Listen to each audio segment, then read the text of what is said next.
Hai, halo assalamualaikum teman-teman semua, penikmat kisah-kisah misteri, mitos, dan urban legend dimanapun Anda berada. Kembali lagi bersama saya di podcast Fenomena Tanpa Jasad. Sebelumnya kami ucapkan terima kasih banyak kepada teman-teman sekalian yang sudah bersedia mampir dan berkunjung ke channel ini.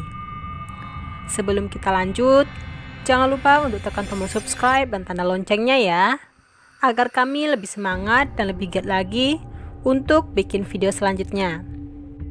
Baiklah teman-teman semua, di video ini saya akan membawakan kisah dari seseorang yang identitasnya tidak mau dipublikasikan.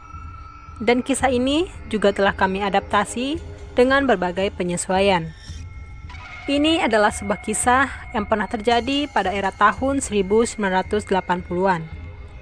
Sebuah kisah tentang cinta kasih dua orang anak manusia yang masing-masing dari mereka bernama Seto dan Ambar. Mereka berdua hidup di sebuah pelosok desa di Pulau Jawa.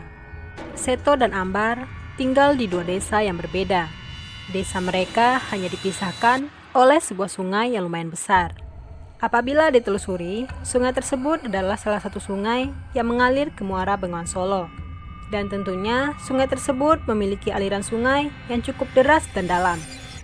Seto dan Ambar adalah sepasang sejoli yang hubungan mereka terjalin sejak lama. Namun ada beberapa kendala serius yang menghalangi hubungan mereka. Entah pihak mana yang memulai duluan, kedua kampung tersebut terlibat sebuah pertentangan sengit, di mana pemuda yang berasal dari desa Seto tidak boleh menikahi gadis dari desa tempat Ambar tinggal. Tradisi ini sudah lama terjadi turun-temurun. Apabila ada yang melanggarnya, pasti terjadilah sebuah kejadian yang mengerikan. Pernah suatu ketika, ada yang melanggar larangan tersebut. Kemudian, salah satu di antara mempelai akan mengalami musibah serius, atau bahkan meninggal dunia. Namun tidak demikian dengan Seto dan Ambar. Mereka lebih berpikir secara logis dan lebih memilih melanjutkan hubungan mereka daripada harus memilih kandas di tengah jalan. Mitos-mitos atau kepercayaan seperti itu tidaklah berpengaruh untuk menyurutkan tekad mereka.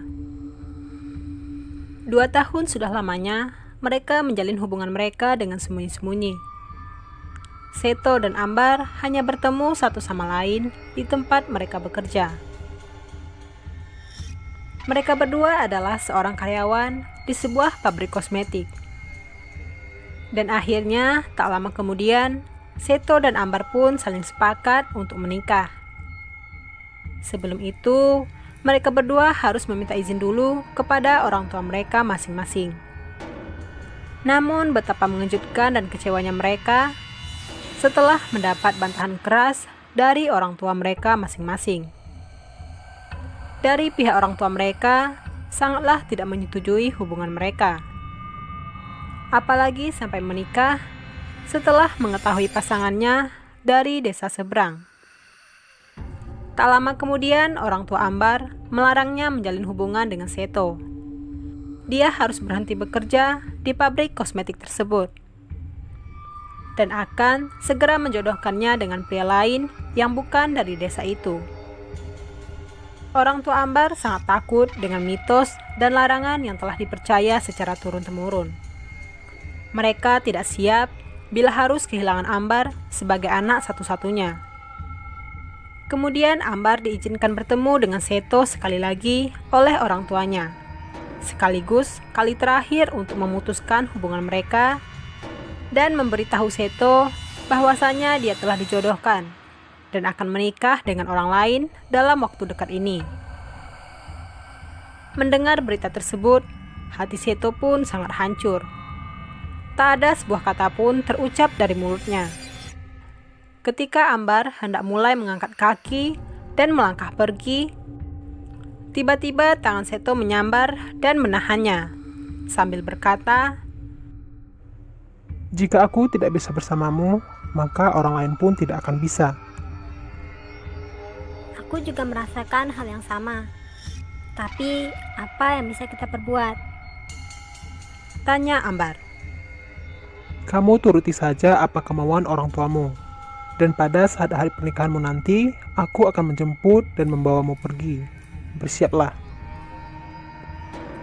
Jawab Seto memberi usul. Baiklah, kalau seperti itu, aku akan mengikuti kemauanmu. Imbuh Ambar tanda setuju. Singkat cerita, hari yang mereka tunggu telah tiba. Ambar yang sudah mengenakan baju pengantinnya yang berwarna putih tampak gelisah menunggu kedatangan Seto. Sesekali kepalanya melongok keluar jendela. Tapi Seto juga belum datang menjemputnya. Di tengah sibuknya orang-orang yang sedang menyiapkan kebutuhan pestanya, tak lama kemudian terdengar ketukan di jendela kamar Ambar. Ambar? Ambar? Sambil berbisik, Seto memanggil dari luar jendela. Mengetahui hal itu, si Ambar dengan cepat-cepat membukakan pintu jendela kamarnya. Ayo, kita tinggalkan tempat ini segera. Ajak Seto. Tapi... Sudahlah, buruan kita pergi. Ucap Seto dengan sigap, tangannya meraih tangan Ambar dan menariknya paksa. Dengan buru-buru, Ambar pun memanjat melalui jendela dibantu oleh Seto.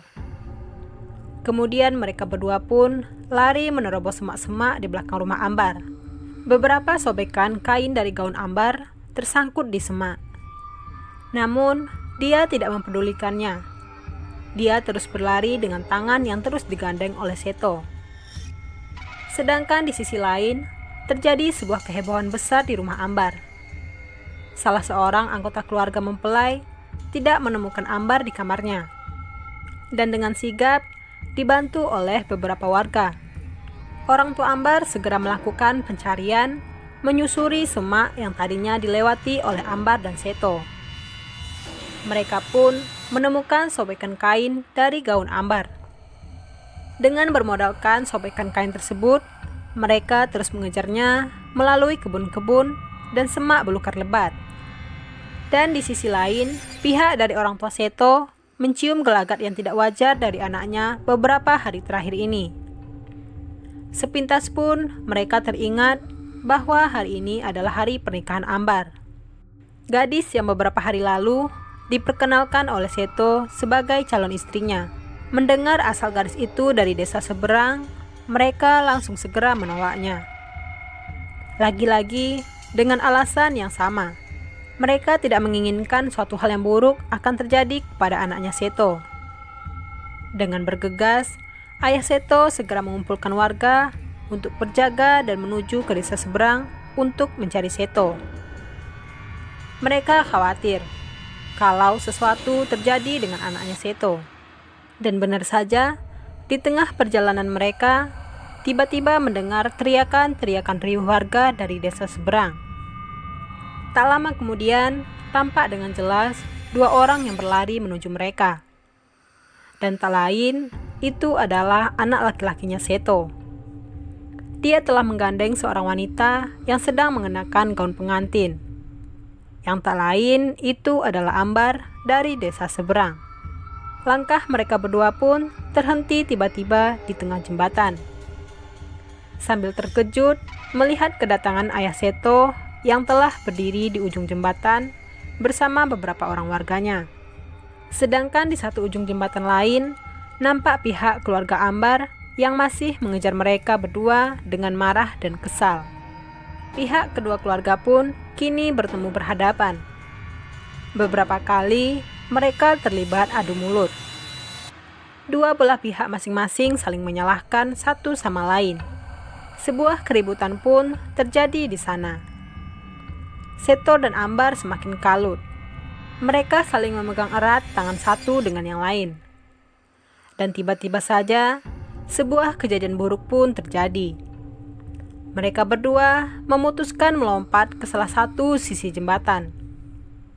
Dan dengan sigap, badan Ambar berhasil ditangkap oleh beberapa warga desa.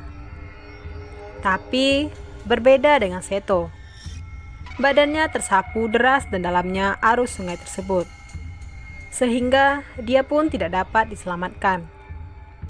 Mengetahui hal itu, keluarga Seto segera melakukan penyusuran di sungai itu.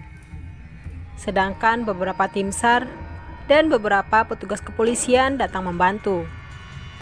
Derasnya aliran air dan sulitnya medan yang mereka lewati membuat pencarian semakin sulit. Membutuhkan waktu 3 hari sampai mayat benar-benar mengembung dan muncul ke permukaan dengan sendirinya.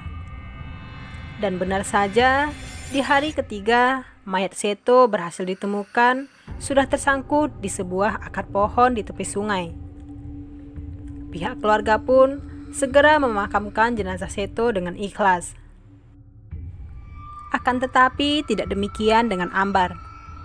Mengetahui bahwa Seto telah tiada, dia sangat merasa terpukul dan hatinya sangat hancur. Orang yang telah berikrar janji sehidup semati dengannya, kini telah pergi meninggalkannya lebih dulu.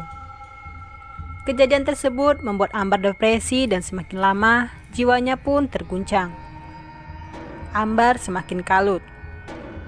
Entah apa yang ada di benaknya, dia pun mengambil sebuah racun serangga dan langsung menenggaknya. Pihak keluarga yang mengetahui kejadian itu segera melarikannya ke rumah sakit. Namun sayang, nyawanya sudah tidak tertolong. Setelah tragedi memilukan itu, kabar tentang angkernya jembatan tersebut semakin kuat tersebar luas.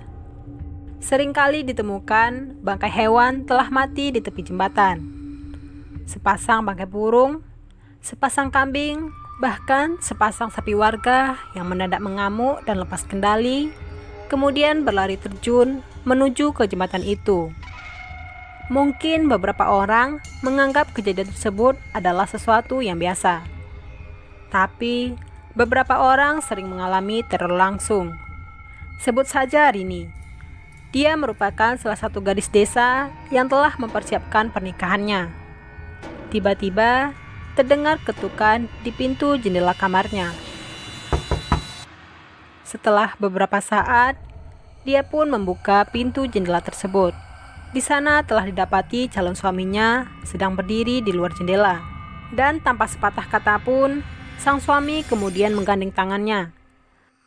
Seperti terhipnotis, Rini mengikuti kemana saja calon suaminya membawa pergi. Tiba-tiba, dia pun tersadar telah berada di tepi jembatan. Dirinya nyaris saja terjun bebas. Dan calon suaminya tersebut tiba-tiba berubah menjadi sosok Seto dengan kepala yang berlumur darah. Rini pun menjerit sejadi-jadinya. Seorang warga yang kebetulan melintas langsung menghampiri dan mengantarnya pulang.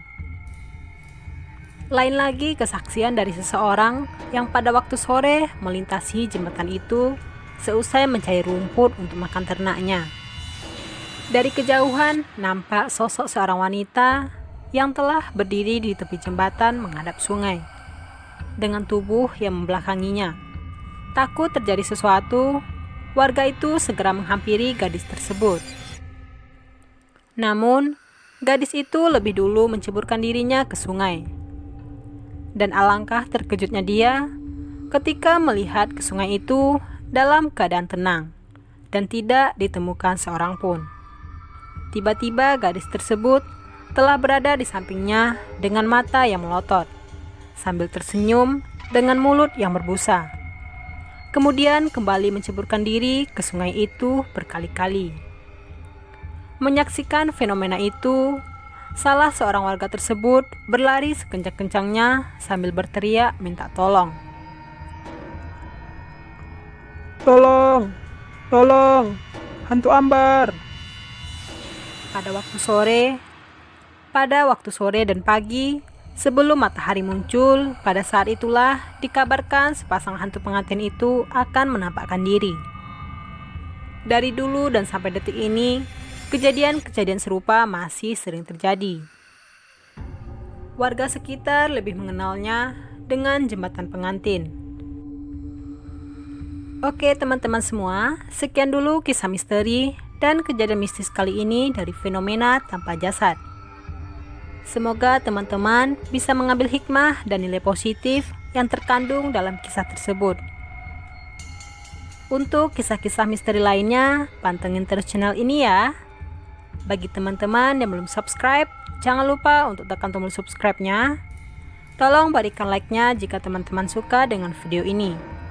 Dan berikan komen jika ada masukan dan saran dari teman-teman.